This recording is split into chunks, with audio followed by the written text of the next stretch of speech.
bienvenue dans l'interview. Aujourd'hui, je reçois Dirk De Blok. Alors, Dirk De Blok, bonjour. Vous êtes conseiller communal à Molenbeek. Vous l'étiez déjà, vous avez été réélu. Et en plus, vous êtes le chef de file du PTB à Bruxelles. Donc, on va parler avec vous à la fois de ce qui s'est passé à Molenbeek, mais aussi du succès du PTB dans toute la région bruxelloise. Alors, arrêtons-nous d'abord sur ce qui s'est passé à Molenbeek. Maintenant, quelques jours après, avec la distance qu'on peut avoir, est-ce que le PTB a été le marchepied du MR ou bien est-ce que c'est le PS qui a été manipulateur dans toute cette histoire? Écoute, je pense qu'après coup, ça devient de plus en plus clair que le PS n'avait jamais réellement l'intention de négocier avec nous. Donc on l'a vu déjà que tout de suite, la première réunion, on voulait faire en pression. Donc en 2 heures, on voulait conclure un accord sur base d'une feuille à 4. Le PS voulait. Le PS.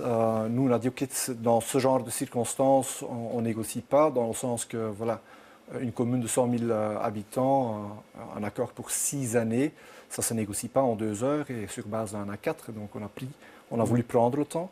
Après, on voyait déjà le lundi 22 octobre, quand on a déposé les 8 pages de propositions concrètes du PTB, que sur plusieurs mesures, propositions, le PS n'était pas très volontiers. Donc, quand on parlait, par exemple, des 400 logements sociaux sur la grande friche à la gare d'Ouest, on les répondait, il y a déjà trop de social. Quand on parlait d'investir plus dans l'enseignement, 20 professeurs supplémentaires dans les écoles, c'était impayable. Et puis, quand on discutait, par exemple, sur la publicité des mandats privés et des patrimoines des élus, on nous disait que en fait, ça n'allait pas passer pour ces personnes, ces gens. Mais Catherine Moreau a toujours dit qu'elle n'avait dit non à rien, à quelques exceptions, notamment sur la majorité au sein du collège. Mais pour le reste, elle avait dit toujours on va voir, on va vérifier légalement si c'est possible ou pas. Vous dites que ce n'est pas vrai? Non, en tout cas, elle a dit non à rien, mais elle a dit oui à quoi. Donc, quand on voyait les réactions en face, on voyait que en fait, le PS n'était pas prêt à vraiment sortir des politiques qui sont menées depuis en fait 2 décennies à Bruxelles et à Molenbeek. Par exemple, quand à Molenbeek, on voit qu'au niveau des logements sociaux, il y a 17 000 ménages qui sont sur une liste d'attente. Et on a vu que pendant 2 mandats, on a construit 57 pendant le dernier mandat de Philippe Moreau et 100 logements sociaux pendant le mandat de Mme Schepmans. François Schepmans, ça fait mieux que Philippe Moreau. Malheureusement, c'est le constat. Et donc, quand le PTB alors propose d'être beaucoup plus ambitieux avec cette friche de la gare d'Ouest, où il y a déjà un projet, où il y a 800 logements qui sont prévus, où on demande la moitié au niveau qui soit social, on voit que en fait, la réponse est il y a déjà trop de social. Et on ne sort pas de remarques en fait, libérales ou une vision libérale de la ville, où la ville est en fait bradée et laissée aux promoteurs immobiliers qui décident, eux, quel genre de logements sont construits. Mais est-ce que tout ça n'était pas un peu couru d'avance? Est-ce que vous n'arriviez pas aussi à la table des négociations en disant nous, on sait bien qu'on n'y arrivera pas et qu'on ne veut pas vraiment être dans la majorité? Donc, en tout cas, nous, on a eu le feu vert clairement de notre direction nationale. On avait, pour une vraie négociation. Pour une vraie négociation. Donc, j'ai contacté, je pense, encore une dizaine de personnalités, d'experts pendant cette semaine-là pour peaufiner, pour faire des propositions plus concrètes encore. J'ai été visiter le receveur communal, le secrétaire communal, le responsable RH, justement encore les jours avant pour vraiment savoir c'est quoi la situation financière de la commune pour être au taquet, quoi. Donc ne pas se faire tourner en bourrique dans des négociations. Mais donc, vous, aujourd'hui encore, vous dites, vous y avez cru à ces négociations? Oui, sinon on n'aurait pas fait les démarches qu'on a fait. Les 8 pages étaient concrètes, on les a chiffrées. Donc on a fait l'effort de vraiment contacter des personnalités, donc aujourd'hui, de vérifier si elles étaient bien applicables à Molenbeek, et pas seulement aujourd'hui, mais pour les 6 années à venir, parce que la situation financière de la commune allait changer encore. Alors, Dirk De Blok, aujourd'hui, est-ce que vous êtes déçu de ne pas être échevin? De ne pas être à la manœuvre? Écoute, je suis déçu pour les Molenbeekois, dans le sens que les Molenbeekois ont besoin d'une situation où les loyers doivent baisser. Les Molenbeekois sont déçus, les loyers doivent baisser. La qualité de l'enseignement doit augmenter. Ce n'est pas réaliste de laisser en fait un quart de nos enfants quitter les bancs de l'école sans un diplôme de secondaire. Et franchement, mon sentiment personnel là-dedans n'est pas le plus prioritaire.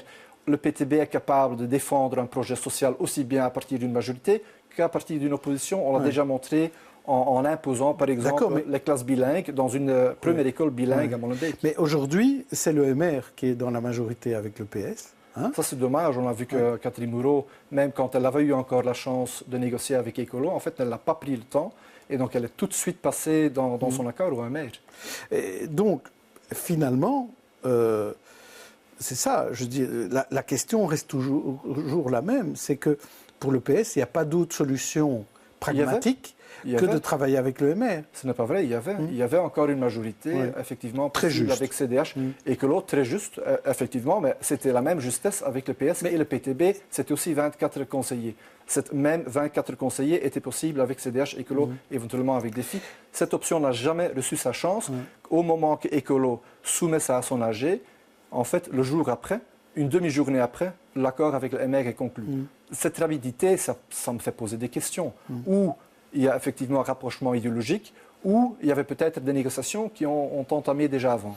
C'était ni, en tout cas, on ne le saura sans doute jamais. Mais vous savez que l'FGTB faisait quand même beaucoup de pression pour que PTB et PS arrivent à se mettre d'accord, avec Écolo d'ailleurs, pour avoir une majorité progressiste. Et même ce week-end, Jean-François Tamellini, le secrétaire fédéral de la FGTB, a même dit, tiens, pourquoi est-ce qu'on ne ferait pas une liste syndicale aux prochaines élections législatives ? Qu'est-ce que vous dites de ça, une liste syndicale ? Je pense que Jean-François a déjà répondu dans un post, une publication Facebook le soir, où il dit, en fait, ce n'était pas du tout l'intention de déposer une liste. Mais ce qui est vrai, il ne veut pas faire un parti, mais une liste de citoyens, pourquoi pas ? Ce qui est vrai, c'est que la FGTB demande un programme fort, un programme à gauche. Et dans ce sens-là, je pense qu'on aurait encore besoin de faire bouger les lignes à l'intérieur du PS pour rompre avec les pratiques sociolibérales des dernières décennies. Quand on voit qu'à Toury Taxi, il y a 0 logements sociaux qui ont été construits. Quand on voit les réactions au niveau de la gare de l'Ouest, qu'il y a déjà trop de social quand on demande 400 nouveaux logements sociaux, mais on voit qu'il n'y a pas de réelle volonté de quitter. Pourquoi avez-vous quitté la table des négociations ? Puisque finalement, quand le FGTB dit « s'il vous plaît, renégocier, travailler ensemble », vous auriez pu rester à cette table de négociation, essayer d'obtenir. C'est vous qui avez quitté la table des négociations à Molenbeek. Quand en face, on voit qu'il n'y a aucune volonté réellement d'accepter, de co-construire une politique à gauche, et on voit que tout ce qui sort du cadre est impayable, alors on se retrouve vraiment dans la grande exercice que Magnette a voulu démontrer à Charleroi. Non, c'était pas juste à Charleroi, c'était pour l'ensemble de la Wallonie qui voulait démontrer que toute proposition du PTB que eux ils jugeaient irréaliste était irréaliste dans les faits ou impayable. Et donc, ils n'avaient aucune autre intention avec ces négociations que exactement cet exercice-là, alors que les gens ont besoin d'une autre politique. On doit sortir du cadre. Quand on ne peut plus investir dans l'enseignement, 20 profs extra à l'échelle d'une commune pour remédier à la crise de l'enseignement qu'on vit, alors à quoi sert d'appliquer juste le statu quo avec un échevin PTB, ça n'a aucun sens. Alors, faisons un peu votre bilan communal et votre bilan personnel. Vous, personnellement, vous pouvez être satisfait. Hein. Vous avez plus d'élus, notamment à Molenbeek, mais plus d'élus aussi au niveau de la région bruxelloise. Est-ce que vous ne vous dites pas aujourd'hui on aurait dû se présenter dans davantage de communes ?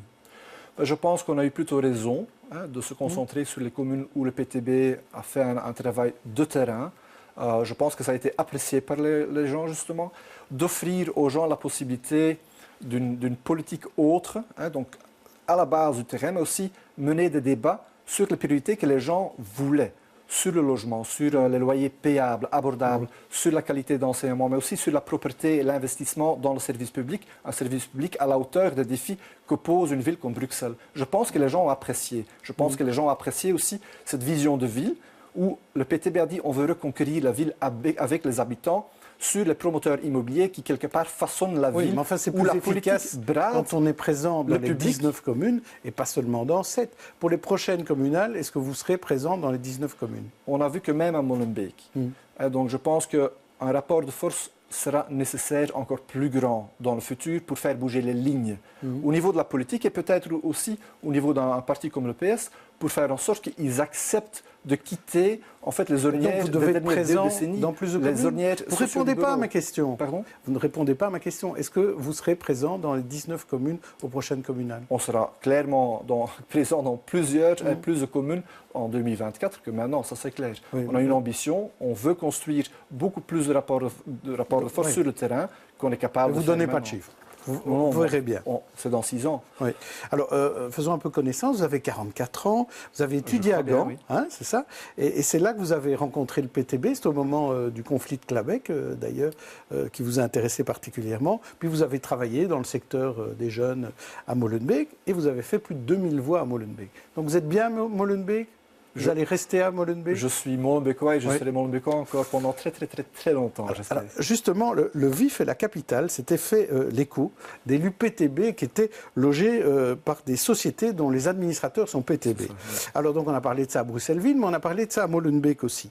Est-ce que c'est le parti qui vous loge, Dirk de Blok? Non, évidemment. Il y a 20 ans, j'ai commencé à vivre à Molenbeek, quand j'ai commencé à travailler à Molenbeek. J'ai loué à ce moment-là... Depuis 20 ans, je loge au même endroit, je paye un loyer tout à fait modeste. Et votre propriétaire, ce n'est pas le PTB non, ou pas une société de logement liée au PTB? Mais écoute, je paye un loyer tout à fait modeste. Tout le monde est le bienvenu de venir visiter chez moi où je vous invite de boire un café. Ouais. Donc je pense que c'est tout à fait normal. La question réelle derrière, c'est en fait, moi j'ai pu profiter en fait quelque part de 20 années où mon loyer n'a augmenté qu'en indexation. Alors que le reste des Bruxellois ont vu augmenter les loyers beaucoup plus vite que les indexations. Et donc, à Molenbeek, par exemple, c'est des augmentations de 60% des loyers. C'est ça la question principale que le PTB veut poser. Ça vous gêne qu'on parle de ces problèmes de logement? Écoute, je pense que ce n'est pas le problème de Dirk de Blok personnellement, c'est le problème des Bruxellois qui, à ce moment-ci, en fait, ont besoin des loyers abordables.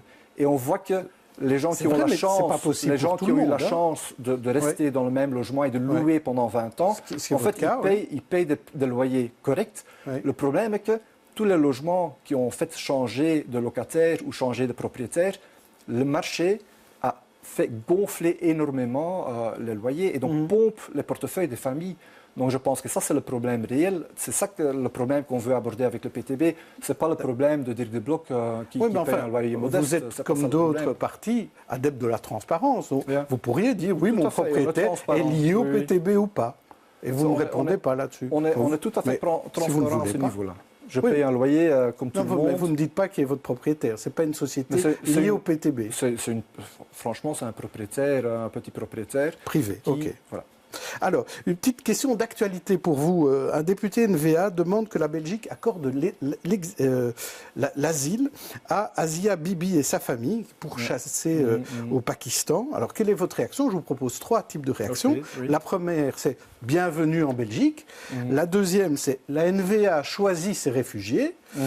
La troisième, c'est « La religion rend fou ». Il s'agit là, pour ceux qui auraient raté les derniers épisodes de cette affaire Asia Bibi, c'est une famille chrétienne à qui on reproche un blasphème. Elle était condamnée à mort et finalement elle a été graciée et là même innocentée. Et là il y a des heurts terribles au Pakistan parce que pas mal de musulmans ne supportent pas cette décision de justice. Alors que doit faire la Belgique dans ce cadre-là? Je pense que le droit d'asile est important, donc j'hésite entre le 1 et malheureusement le 2, où je vois que la NVA choisit effectivement les gens à qui elle veut accorder ou de quel genre d'asile elle choisit d'en faire toute une publication. Donc je vois que les gens qui se retrouvent dans la même situation sont traités de différentes manières à ce niveau-là. Et donc je pense que le droit d'asile est assez important pour que ça soit appliqué correctement et pour toute personne en danger. Très bien, merci Dirk de Blok. On se retrouve demain pour une autre interview. D'ici là, bonne journée, bonne soirée à tous.